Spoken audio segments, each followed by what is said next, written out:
बस इतनी सी बात याद रखिएगा कि जनाब आला जब भी मुश्किल हालात आए, आप और मैं उनके मानने वाले हैं जिन्होंने अपने बदन के टुकड़े टुकड़े करा दिए हैं। हजरत अनस बिन नदर की तरह, हजरत अनस बिन नदर की तरह जब जनाब आला जिनकी हमशीरा ने उन्हें पहचाना तो उस वक्त पहचाना जब वो कीमा कीमा हो चुके थे। उनकी उंगली के पोरे से उन्हें पहचाना, ये उंगली का टुकड़ा मेरे भाई का लगता है, ये उंगली का टुकड़ा मेरे वीर का लगता है। तो उस उंगली के टुकड़े से जो पहचाने गए हम उनके वारिस हैं, हम वारिस हैं जनाब आला हजरत मोहम्मद, हजरत जनाब अब्दुल्ला बिन उम्मे मक्तूम के। हम वारिस हैं जनाब अब्दुल्ला बिन उम्मे मक्तूम के, जो नबी ना होने के बावजूद भी यरमूक में जब जाते हैं अलम उठाते हैं इस्लाम का, और लड़ते लड़ते जनाब आला जब जनाब महसूस करते हैं, जब जनाब आला महसूस करते हैं लश्कर वाले कि अब दुश्मन का जनाब आला आगे आ रहा है लश्कर, तो इन्हें अलमबरदार बना के ढांची पे बिठाया जाता है। ये बैठ के जनाब आला उठने पे दुश्मन की तरफ रुख करते हैं, और फिर जनाब आला इसी तरह बढ़ते बढ़ते शहीद हो जाते हैं कि इन्होंने कहा था मुझे तब अलम देना जब दुश्मन तुम्हारी जानेबार आओ, मुझे तुम डाची पे बिठा देना, मेरा मुंह दुश्मन की तरफ कर देना, क्योंकि आंखों वाला इधर उधर हो जाएगा, ना मुझे नजर आना है ना मुझे पता चलना है कि तीर किधर से आ रहे हैं, दुश्मन किधर से आ रहा है, मैंने आगे बढ़ते जाना है। वही हुआ जब आप आगे बढ़े, दुश्मनों ने देखा ये क्या चीज है जो पीछे हट ही नहीं रहे। मुसलमानों ने दूर से देखा, हौसले बुलंद हुए कि हम आगे बढ़ रहे हैं। दुश्मन मैदान छोड़ के भागा, हजारों मारे गए, और आपकी लाश को, आपके लाशे को जब कई लाशों के नीचे से उठाया गया, शहीद होने के बावजूद भी आपने झंडे को यूं सीने से लगाया हुआ था।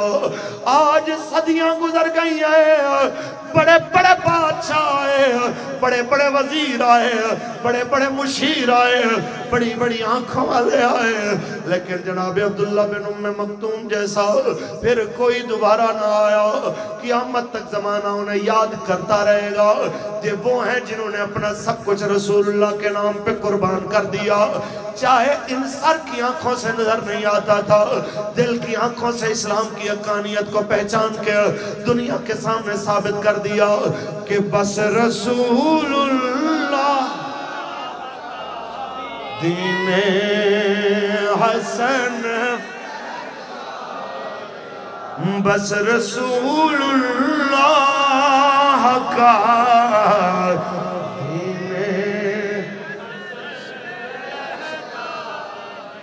सब फना हो जाएंगे, काफी वले के हश्र तक नात हजरत का जुबानों पर सुखन, बस रसूलुल्लाह का दीने हसन, ताजदार खत्म नबूवत, ताजदार खत्म नबूवत। हमने तो आपसे मांगा ही कुछ नहीं, तहरीक ने आपसे क्या मांगा है? एक वोट की पर्ची, उसके आप ऊपर इतने मुतफक्किर हैं कि सोचते हैं पता नहीं कितनी बड़ी बात मांग ली, और जिनके हम नाम लेवाए हैं उन्होंने तो अपने बच्चे भी इस्लाम के नाम पे कुर्बान। बल्कि इमाम अली मकाम ने हजरत अली असगर को जिस वक्त आप शहीद हो तो ऐसे जमीन पे रख के आपने इस तरह दामन झाड़ा, फरमा मेरे मालिक मेरे दामन में जो आखिरी फूल था मैंने तो तेरी राह में वो भी कुर्बान कर दिया। अगर तू ये सब कुछ लेके मेरे मालिक राजी है तो गवाह रहना, तेरे ऊपर तेरा हुसैन भी राजी है, और मेरे जैसे आपके जैसे अरबों खरबों उस खाक पे कुर्बान हो जाएं जहां से मेरे इमाम अली मकाम की सवारी एक बार गुजरी है, तो उस खाक का मुकाबला नहीं हो सकता। तो हम कहें कि जनाब हालात कठिन है, हालात खराब हैं, तो अल्लाह ताला माफ़ फरमाए, माफ़ फरमाए। अगर इस तरह के लोग जो हालात की खराबी का शिकवा करते हुए जुल्म के माहौल को गवारा करने की बातें करते हैं। वो यजीद के दौर में होते तो वो तो कभी इमाम अली मकाम के साथ खड़े ना होते। जहां सीधे तीर बरस रहे हो, जहां पानी की बंदिश हो, जहां पे जनाब आला बच्चों के रोने की आवाज पे भी दुश्मन को तरस ना आता हो, वहां पे अगर ये होते ये तो कब के उधर खड़े होते और फतवे दे रहे होते कि हालत इस्तरार में तो ये भी जायज है, ये भी जायज है, ये भी जायज है। तो लिहाजा हजरत इमाम अहमद इब्न हंबल आपको जिस वक्त रुखसत की बातें सुनाने वाले आते थे ना और कहते थे ये आयतें कुरान की रुखसत की तरफ आपको जनाब आला गुंजाइश दे रही हैं। एक बात और भी ज़हन में रख लीजिए कि रुखसत और अजीमत ये दो रस्ते हैं और हैं दोनों ही इस्लाम के। ये नहीं कह रहा कि जनाब गैर इस्लामी है। आपको जब वो रुखसत के बारे में बताते तो आप फरमाते यार रुखसत की आयतें तो मुझे सुनाते हो, मुझे वो अजीमत वाली भी तो बातें सुनाओ ना, कि जिनका लोहे की कंघियों के साथ जिस्म से मांस उतार लिया गया वो फिर भी अल्लाह की वहदानियत की गवाही देते रहे। वो भी तो मुझे बात सुनाओ ना यारा। अभी तो वो वक्त नहीं आया। तो हमारे बड़ों ने तो वो मंजर भी देखे हैं। हजरत इमाम आज़म अबू हनीफा रहमतुल्लाह तआला अलैह, आपके पोते हजरत इस्माइल बिन हम्माद एक रूढ़ी से गुजरे गंदगी के ढेर से, तो आप रोने लगे। तो शागिर्दों ने पूछा हजरत रोए क्यों है? फरमा इस जगह पे मेरे दादा को खड़ा करके ना रोजाना 10-10 कोड़े मारते थे और कहते थे सरकारी ओहदा कबूल करो।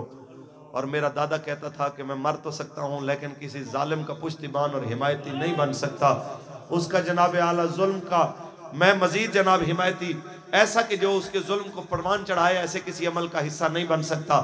आप सोचें जेल से जनाजा निकला लेकिन हमारे इमाम ने अपने उसूलों का सौदा नहीं किया। तो हम सारे ये तो फख्र से कहते हैं हम हनफी हैं। सिर्फ नमाज के तरीके में हनफी हैं या और भी किसी तरीके में हनफी? सिर्फ नमाज का तरीका तो हनफियत नहीं सिखाता। इमाम अबू हनीफा का हुक्मरान वक्त के सामने हक बात पे डट जाने का भी तरीका हनफियत वाला हमें कुछ और भी सिखाता है। लिहाजा हर वक्त सिर्फ और सिर्फ मसलहत, हर वक्त सिर्फ और सिर्फ मुदाहिनत, ये हजूर के गुलामों का शेवा नहीं है। हक के साथ खड़े होइए। अब कहां से ढूंढ के लाए वो बाबा?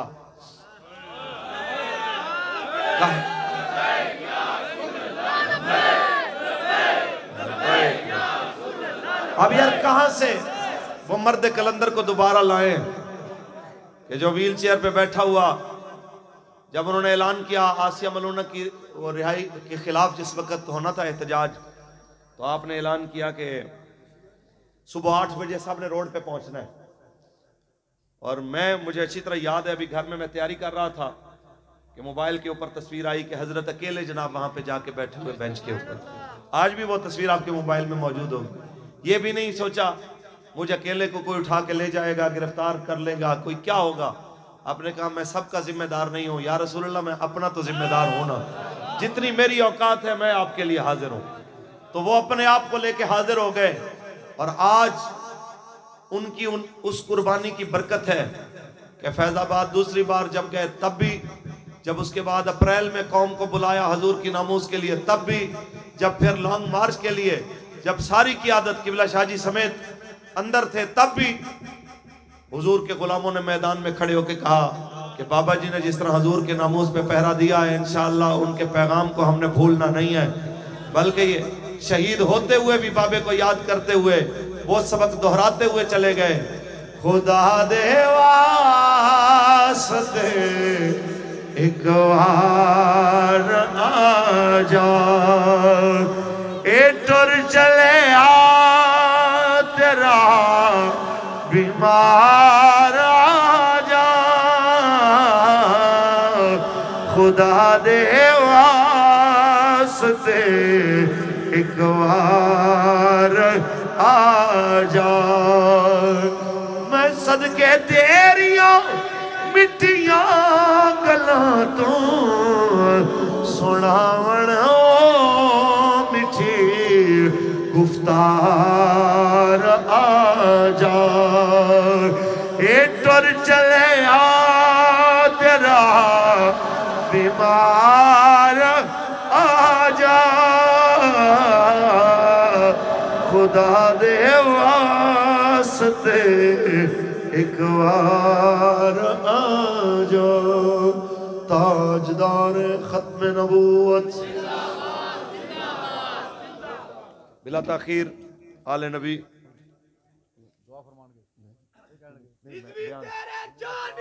आपके साथ मुखातब होते हैं। आले नबी औलाद अली हुजूर किबला सैयद ज़हीरुल हसन शाह साहब बुखारी नायब अमीर तहरीक लब्बैक या रसूलल्लाह पाकिस्तान नारों की गूंज में इस्तकबाल कीजिए।